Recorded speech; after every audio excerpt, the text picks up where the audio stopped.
Welcome to పూరా local. Bharat Pakistan మధ్య సింధు నది జలాల వివాదం మరోసారి తీవ్ర రూపం దాల్చింది. ఉగ్రవాదాన్ని పెంచి పోషిస్తూ ఆర్థిక సంక్షోభంలో కొట్టుమిట్టాడుతున్న పాకిస్తాన్ ఇప్పుడు భారత్ పై తన అక్కసును వెళ్లగక్కుతోంది. సింధు నది జలాల ఒప్పందంపై పాక్ మంత్రులు తీవ్ర ఉద్వేగపూరిత వివాదాస్పద వ్యాఖ్యలు చేశారు. పాకిస్తాన్ మంత్రి ముసాదిక్ మాలిక్ అంతర్జాతీయ సరిహద్దు నిబంధనలు విస్మరిస్తూ హద్దులు మీరి మాట్లాడారు.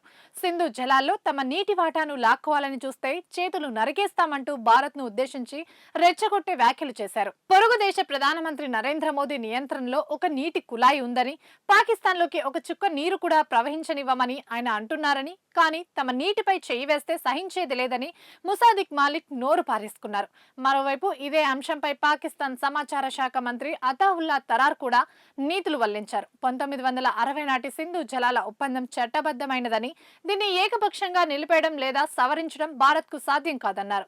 ఈ విషయంలో పాకిస్తాన్ కు అంతర్జాతీయ మద్దతు ఉందంటూ ప్రగల్భాలు కూడా పలికారు. అంతేకాకుండా ప్రధాని షెహబాజ్ షరీఫ్, పాక్ సైన్యాధిపతి అసీం మునీర్ కూడా నీరే తమ జీవనాధారమని, అది తమ రెడ్ లైన్ అని ప్రకటించినట్లు తరార్ గుర్తు చేశారు. అసలు ఈ వివాదానికి కారణం 2025 ఏప్రిల్లో జమ్మూ కాశ్మీర్ లోని పహల్గామ్ లో జరిగిన ఘోర ఉగ్రదాడి ఈ ఉద్రిక్తతలకు కారణమైంది.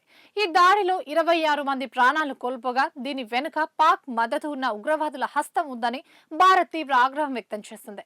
క్రాస్ బార్డర్ ఉగ్రవాదంపై పాకిస్తాన్ కఠినమైన చర్యలు తీసుకునే వరకు 1960 నాటి సింధు నది జలాల ఒప్పందాన్ని నిలిపేస్తున్నట్టు భారత ప్రభుత్వం సంచలన ప్రకటన కూడా చేసింది.